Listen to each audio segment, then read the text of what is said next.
Hello. It's week 2 of our vacation for the holidays. On this episode, we have a short story written and performed by our friend Sue Angejr.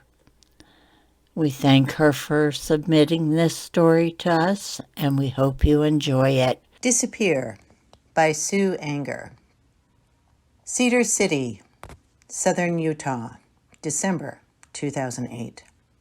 Finally, it was Christmas vacation, and Janie couldn't wait to get home to show her older sister the macaroni Santa Claus she had made in art class.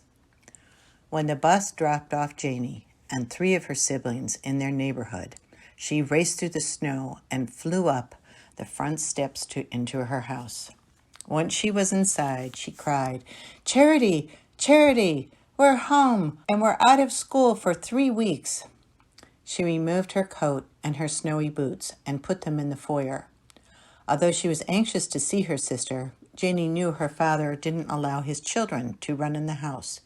So Janie quietly walked toward the bedroom she shared with Charity.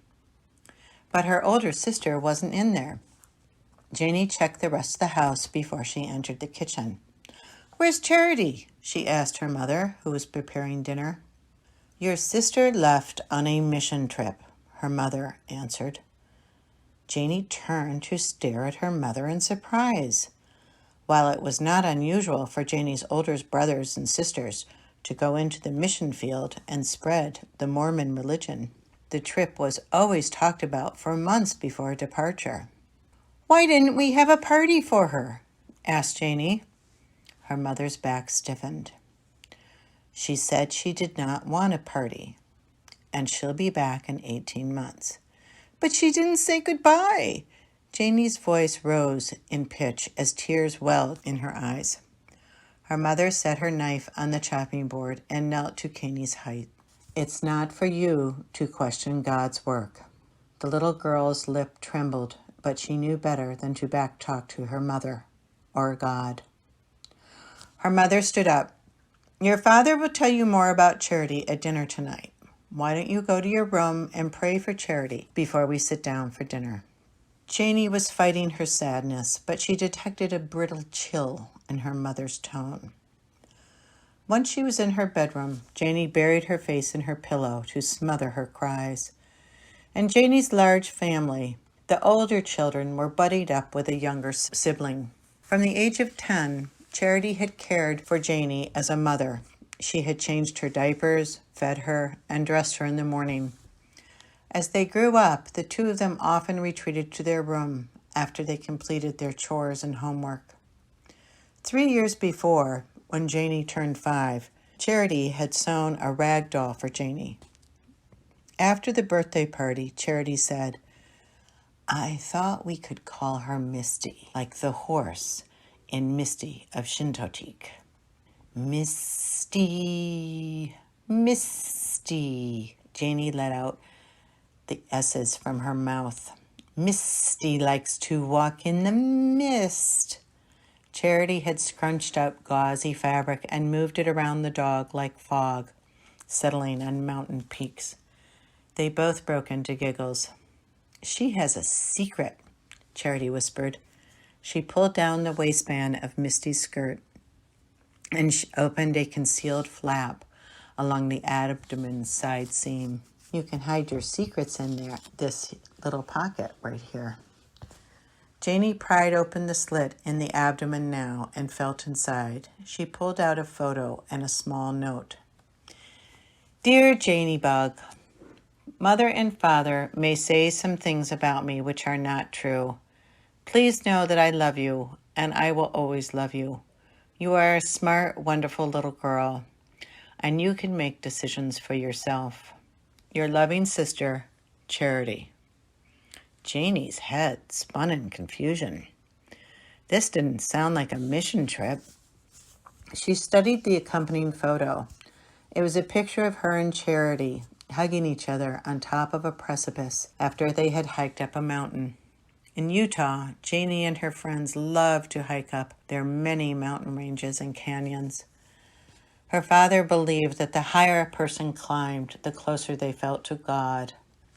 Janie stared at the photo and felt herself falling into that glittery moment on the mountaintop with Charity standing so close to the sun. Now Janie hugged Misty and lay down on her bed in exhaustion as her mind swirled around. She rolled over on her back and stared into Misty's blue button eyes, letting her silent tears drip down into her ears. Did Mother lie to me? Janie gasped and immediately kneeled by the side of her bed. She bowed her head in prayer and begged Jesus to forgive her for thinking such disrespectful thoughts about her mother. Please allow me to enter the celestial kingdom with my family in the afterlife, she frantically whispered. Janie stayed on her knees while the winter sun began to dim. Eventually, she gathered up Misty and wandered over to the window. She looked out over the houses. In the dusky light, her eyes rolled up to the slumbering mountains that surrounded Cedar City, and she tried to sort out her conflicted, jumbled feelings. Why couldn't Charity say goodbye? Will I be able to write to her? Why didn't Mother tell me where Charity was going on her mission? Eventually, Janie's gaze dropped down to her backyard, covered in snow. Several of her brothers were throwing snowballs and crying out to each other. Her eyes wandered to the Christmas decorations on the street behind her house. The holiday lights were just beginning to sparkle. She contemplated the houses with jolly Santas jingling with muted ho, ho, ho, and happy elves dancing around the blessed Christ child. Janie and Charity loved Christmas. When their ward church had a tree trimming party, they would hold hands and sing songs. Her big sister's hand always felt safe, warm, and like love. It felt like home. Now Janie clung to Misty as she watched a sparkly train choo-choo around a yard, and the three wise men blinked in reverence toward the star. She felt distant from the row of houses. Janie felt herself floating away from them. When her family was called to dinner, Janie nestled Misty into her soft pillow. Toys were never allowed at the table. Father stood at the head of the table with Janie's mother sitting by his side. Janie and her mother sat on one side of the table, facing their brothers, their cheeks still rosy from their snow play. While she waited for the rest of the family, Janie idly studied the family's glory wall. Each of the 9 children had a portrait with their blessed achievements listed underneath. Last year, when she was 8, Janie received her first sacred acknowledgement when she was baptized. One of her older brothers was recognized by his baptism, his patriarchal blessing, temple endowment, and the mission trip he was currently serving in Brazil. It was then that Janie saw that Charity's portrait and her list of accomplishments had been removed from the glory wall. Once everyone was seated, they bowed their heads, and their father said grace. Heavenly Father, please bless this food, that it will nourish and strengthen our bodies. Amen, everyone replied in chorus. The children looked at their mother, expecting her to start serving food, but her hands remained clasped in front of her. Father was still standing. Now he cleared his throat. I know that your mother told some of you this afternoon that your sister Charity has left on a mission trip. As you know, I am ordained by the Lord to guide and be of service spiritually to this family. It is my duty to tell you that Charity is not on a mission trip. She has run away from home. Although silence was sacrosanct at meals, now everyone at the table erupted in a spontaneous outcry. Janie's sister, Hope, was the only sibling who remained calm after the announcement. She quietly raised her head to exchange a look with her mother. Silence, Father commanded, and everyone quieted. Charity has chosen to lead a heathen life. Therefore, she is no longer part of this family. She is shunned. and must make her way through the godless, evil world outside of God's circle. Father sat down and nodded to Mother, who began to fill a plate with food. She placed it in front of Father, who lifted his fork and began to eat. The children silently passed the serving bowls around the table. A heavy, stifling sentence descended on the room. After a few minutes, it was shattered when Father boomed, "Jeremiah?" His son looked up in alarm. "Yes, sir." "Did you receive the results back from your math test?" "Not yet, sir." Father continued down the 2 lines of children, speaking to each child who answered in return. When he got to her sister Hope, he stated, "You will move in to Janie's room tomorrow morning." "Yes, sir," Hope answered calmly. Janie felt as though a crevasse had opened up in the floor and she was falling through it. She couldn't remember a day in her life when she hadn't giggled her way to sleep with Charity. She knew sharing a room with her older sister, Hope, would be different. While Charity always wore her hair in a long braid down her back, Hope's hair was tightly twisted into a bun, and she wore dark-framed glasses. She often looked on disapprovingly at Janie and Charity's playfulness. Sometimes at night, Charity mimicked Hope's voice and mannerisms. "Charity," she would say in a stern voice, "God is always watching you, even when we are asleep. Remember that young people will mimic you when you act foolishly." Now at the dinner table, a bowl of mashed potatoes was passed to Janie, and she robotically helped herself to a small spoonful. She listlessly pushed the white mush around on her plate before putting a small spoonful on her tongue. It tasted like paste. She was frightened to look at her other brothers and sisters, afraid her sadness would spill out into 100 questions locked away in her chest. She was so lost in her grief that she didn't notice her little brother Elijah was uncomfortably squirming in his chair. Being the youngest child in the family, she and Elijah often played together. Now he wasn't eating either, and his eyes kept drifting back to where Charity's chair should have been. Finally, his words ripped out of his small body. "Aren't you going to look for Charity? She might be lost and cold in the snow." Father's face reddened as everyone laid down their forks. Their father spoke quietly and evenly. "Elijah, you know the correction for talking out of turn at the dinner table. Leave this room and do not return tonight." "But—" Elijah's body twisted in agony, his cry caught in its throat. "I wanted to say goodbye. Where did she go?" Mother spoke up. "Son, it's time you had some quiet time to pray." Anguished, he climbed down from his chair and ran crying from the room. Everyone heard Elijah's footsteps on the stairs. They picked up their forks and continued their meal. "It's important you don't discuss Charity outside of our home," said Father. "This is a family matter. If she approaches you, remember this warning. Beware of false prophets, which come to you in sheep's clothing, but inwardly they are raving wolves. If you enter her den of iniquity, her satanic ways may enter your soul, and you too may be cast asunder."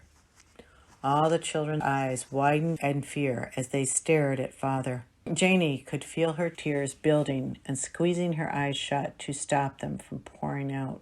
Charity's pale, comforting face floated out of the darkness. Her depthless brown eyes were full of love and comfort. That night, after the dishes were cleared away and Father had read scriptures to the family, Janie waited in her bedroom for her mother to come say goodnight. She was brushing Misty's hair when she heard Father's heavy footstep on the stairs. She sat stock still as he walked past her open door, relieved that he didn't stop, but continued down the hall. She snuck over to the door and peeked out just as he entered Elijah's room.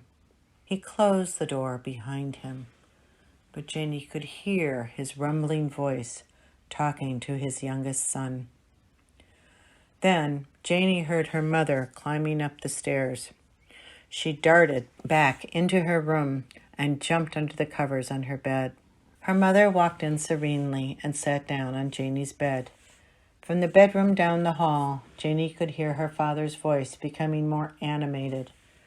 Janie's eyes widened in fear, but her mother ignored the noise and leaned forward to kiss her goodnight. "I know it's been a hard day for you," Mother said, "but we know we are all strengthened by the Lord's love." "Yes, ma'am," replied Janie. Although Father's voice continued to rise in volume, Mother gently smoothed the lock of hair off of Janie's forehead. "I think you will have fun with Hope when she moves in your room." She glanced around the bedroom, and her gaze momentarily lingered on Charity's empty bed. Janie could hear Elijah attempting to answer his father, but it seemed to enrage her father more. Her mother brushed her skirt. "And you've always liked to have company in your room." "Yes, ma'am," Janie repeated.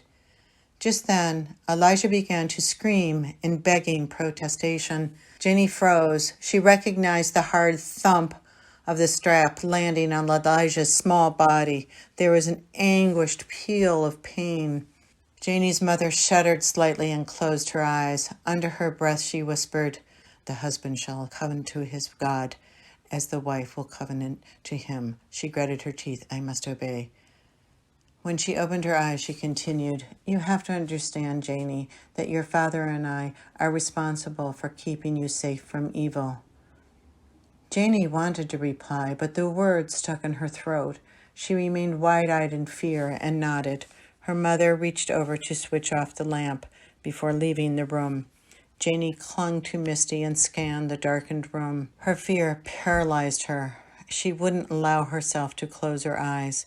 Once her vision acclimated to the darkness, she followed the muted Christmas lights from the neighbor's Christmas display that bounced off her walls. When her father opened Elijah's bedroom door, she could hear her brother sniffling and longed to run to him, comfort him. Then Father's footsteps thudded down the hall to the bedroom that he shared with his wife. She waited until she heard their bedroom door close before she allowed herself to cry. The next morning, Hope carried a cardboard box with several clothes on hangers laid across the top. "Hi, Hope," Janie greeted. "Are there more boxes that need moving?" She had to look away when Hope set her boxes on Charity's bed. "I think there are 2 more with my books, shoes, and clothes." Janie made several trips with the remaining boxes before sitting down on her own bed. She watched Hope gingerly remove all of Charity's books and possessions. Charity dug her nails into her mattress as she watched Charity handling each item as though it were tainted. Once Charity's things were removed, Hope reverently set her Book of Mormon on the nightstand.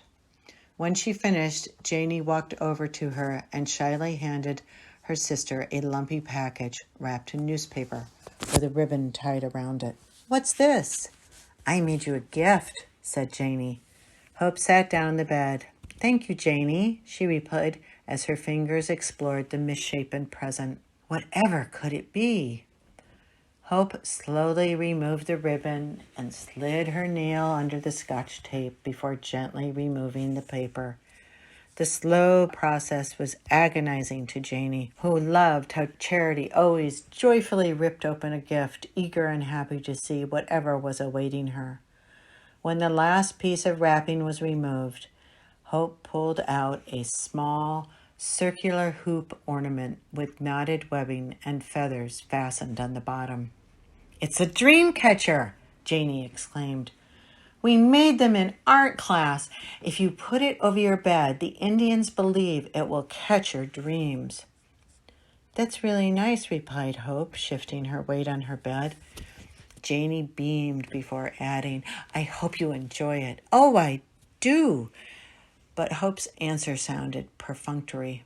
She set the dream catcher on her nightstand and gave her frail little sister a quick hug. "You are so creative. My teacher said you can put it over your bed where it will catch your dreams at night. I'll need a few days to settle in, but I will put it up when I can." Hope reached out for Janie's hands. "I know I'll never be Charity to you," said Hope, "but you can always talk to me, Janie Bug."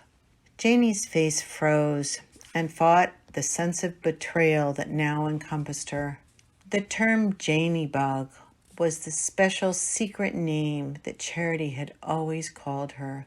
Now Hope tweaked Janie on the nose and spoke in a syrupy voice. "Maybe we can play Candyland later." "That will be fun," said Janie, "but I think I'll play in the backyard with the boys now." As Janie was leaving their room, Hope turned to her small desk and opened the scripture book. Once she was bundled and outside, Janie watched her older brothers throwing snowballs and making a snowman. But she walked over to Elijah, who was standing alone under a small grove of aspen trees. She trembled when she recalled his beating from the night before. The two of them floated in limbo, watching their siblings. Finally, Janie reached out and held Elijah's hand. Janie's family always spent the entire day at their local ward church on Sunday. First there was service and Sunday school, then fellowship and scripture study in the afternoon. When they all climbed out of their van, Father boisterously greeted the other parishioners. Later, Janie walked into Sunday school class and sat down next to her best friend, Leah. But Leah picked up her chair and moved away from Janie. When they were alone, Janie asked, "Are you mad at me?" Leah whispered back, "My mother doesn't want me to play with you because your sister is an apostate." Janie felt lightheaded and weak. An apostate was someone who was condemned to the outer darkness in the afterlife, where they would be tormented for eternity. Sunday school had always been fun for Janie, but now she felt she was among strangers. She felt herself sliding off her chair, just as the teacher asked, "Are you sick?" Janie slipped into darkness. Shortly after Janie regained consciousness, Father decided to take the family home. Janie's fainting spell had outraged Father. It infuriated him that a member of his family could show weakness in front of other people. When they walked out of the church, Janie kept her head down in shame while she held her mother's hand. She looked up when she was stepping into the family van and caught sight of a figure lingering on the edge of the parking lot. Janie stopped and stared. "Charity!" she cried. A few church members turned to look at Janie when she yelled. "Janie, who are you talking to?" said her mother. The other children stared at the ground while they climbed into the van. "Charity!" Janie cried again, her panic increasing. Why couldn't anyone else see her? "She's right over there," she said out loud. Her mother looked in the direction that Janie was pointing. "There's no one there." "I didn't run away," the figure shouted to her. Janie's mother lifted Janie into the car and strapped her into the seat. Elijah slid in next to her. Janie squirmed around to look out the window. She saw the figure sink to the ground and cover her face with her hands. As they drove away, her mother waved at the onlookers. When they arrived home, Mother said to Hope, "Could you clean up the breakfast dishes while I talk to Janie in her room?" "Yes, ma'am," replied Hope. Mother and Janie walked down the hall to her bedroom. "Janie, your father and I are distressed by your recent transgressions. First fainting in the Sunday school to draw attention to yourself, and then pretending to have visions in the parking lot. Father is calling Elder Jones now for guidance." "I'm sorry, Mother," said Janie. "We are concerned that Charity's evil may have infected you," said Mother. She reached into her handbag and pulled out the gifted dream catcher. "Now I understand that you made this for Hope," said Mother. "Yes, ma'am." Janie's heart pounded. "This is the worship of false gods," replied her mother. Fear rippled through Janie's body. In Sunday school, we learned that the Indians are the lost tribes of Israel, and they will rise in the second coming. That is true, said her mother, but we do not listen to the voices other than God and the prophets of the church who receive messages from God. Yes, ma'am. Tomorrow you will dismantle this, and your father has ordered that we burn the pieces. The bishop will be visiting today. I would like you to atone by staying alone in your room and praying for healing. Yes, ma'am, replied Janie. On Christmas Eve, her parents allowed her to join her family as they gathered around the piano and sang their favorite carols. When Charity lived with them, Janie had held hands with Charity during these songs, but now she felt like a weightless helium balloon floating above her family and bumping against the ceiling. She opened and closed her hand, waiting for Charity to hold it and tether her to the floor, the room, the earth. After their last song, Hope picked up Janie's hand, but it felt cold and listless to Janie as they walked back to their room. Later that night, long after everyone had gone to bed, Janie watched a gentle snow falling outside her window. Hope's soft, rhythmic breathing filled the room. Janie closed her eyes and prayed for an angel to visit her. Opening her eyes, she saw the blinking lights on the street, but her gaze drifted down to the aspen trees in her backyard. One of the branches rippled, and a figure stepped out. The person was dressed in a white hoodie and looked up at her window. For a moment they studied each other. Jenny felt a warmth flood her body. Then the figure stepped back under the aspens. The little girl sneaked down the stairs, careful not to make any noise. She slipped on her boots and drew her coat on over her nightie. Once outside, she ran to the aspen trees. The figure in white was waiting for her. "Merry Christmas, Janie Bug." "Charity?" Janie hesitated, but didn't step any further. Could this be a demon disguised as Charity? The figure pulled back the hood, and Janie recognized her sister's face, now almost translucent. She was transfixed by the figure's deep brown eyes that were shining bright. But her hair was pale, not the rich chestnut color that Janie knew. She caught her breath. "Are you an angel?" She wondered if she had conjured this being with her prayer. Charity admitted her soft, tinkling laugh. "Oh, no, honey. My hair is blonde now." She stepped forward, removing her mitten, and held out her hand. "You can feel my hand. It's really here." "I'm afraid to touch you. Father and the bishops say I'm becoming evil and he will send me away." Charity stepped back as if she had been slapped. "Oh, honey, I'm so sorry they're saying that. It just isn't true." She swallowed.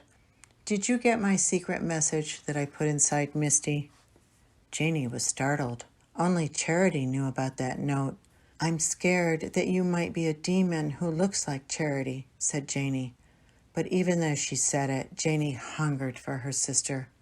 The figure's hand went to her mouth as her face crumpled, although through her tears she managed to choke out, "I am real. I haven't disappeared," she said. "Why did you run away?" asked Janie. "I didn't run away," said Charity. "Father sent me away. That's what I was trying to tell you in the parking lot." "Were you there?" asked Janie. "I was the only one who saw you." Charity replied, "You saw me, honey. Father looked at me and cursed me." Janie's head swam with confusion. This could be a false entity saying her father was a liar. "Why did he send you away?" Janie asked. The figure looked pained. "Janie, Father figured out that I liked girls." "I like girls too," said Janie. "I know this will be hard for you to understand, but I love girls the way Mother loves Father." Janie began to weep. "Why would you do that, Charity? The Lord said that's wrong." "I don't know why I feel this way, honey. I just do." Charity's tears began to roll down her face. "And I don't think it's bad. Once I was away from Father, I felt better, but my heart aches for you and my family." Janie's lip trembled. Charity reached into her hoodie's pocket and pulled out a small snow globe. "Merry Christmas, little sister." Tentatively, Janie reached out and stared into the snow globe. The snow swirled around a small cluster of evergreen trees. Her thoughts whirled around and around in her head like the snow in the globe. Father's fierce face, Elijah's screams, Charity calling to her from the parking lot, Hope erasing Charity from their bedroom. In Janie's heart, she knew that Charity never lied to her. She had only felt love from Charity. She felt so much fear with Mother and Father. She stepped toward Charity and burrowed her face into her sister's hoodie. She felt her sister's warmth seep into her body. Fear had driven life from her, and now she felt restored. She cried, and she could feel Charity's body shaking as well. The fear Charity had held for days melted away. They held each other as the snow fell around them. They needed no words. After some time, a neighbor's dog barked. Janie felt Charity's body tense. Janie Bug, I can't stay. She looked over her shoulder, then kneeled until she was eye level to Janie. There is no one in this world that I love more than you. She reached deep into the hoodie's pocket and pulled out a small slip of paper. I am staying with friends, but I will live in my own apartment soon. I wrote down the address and the phone number of my friends. You can always call this. If I move out, they will help you find me. Janie held the piece of paper. When are you coming home? Her sister frowned. I'm not coming home, Janie Bug. I can't. Please don't be sad. Look deep into this snow globe and it will take away your worry. Clutching the globe in one hand and the slip of paper in the other, Janie watched her sister turn and disappear into the falling snow. For a moment she wanted to run after her, but still numb, she turned and walked toward the house. With every step she fought to turn around and run after her sister. She tunneled her vision down to her own footsteps in the snow. It anchored her to step in her own snow prints back to her house. Once inside, she slipped off her coat and boots and silently returned to her room. Hope's rhythmic breathing didn't break, and she crept into bed. Janie tucked the slip of paper into Misty's secret pocket. She propped Misty on her pillow and set the snow globe in the doll's lap. For the first time in days, she felt peace and was soon mesmerized by the settling snow in the globe. Soon she drifted into a gentle sleep. When Janie felt the sun on her face on Christmas morning, she didn't open her eyes right away. She replayed the warmth and tenderness she had shared with Charity the night before. It felt like a dream. She hugged herself, remembering her sweet sister's arms around her. Still sleepy, she reached out for Misty, but only felt her pillow. Her eyes flew open to see that Misty and the snow globe were gone. Alarmed, she threw back her covers and searched inside, underneath, and all around the bed. Then she went through all the drawers in her desk. Hope was still sleeping in her bed. Janie stole over to the window and looked down into the backyard. The snow was smooth. There were no snow prints.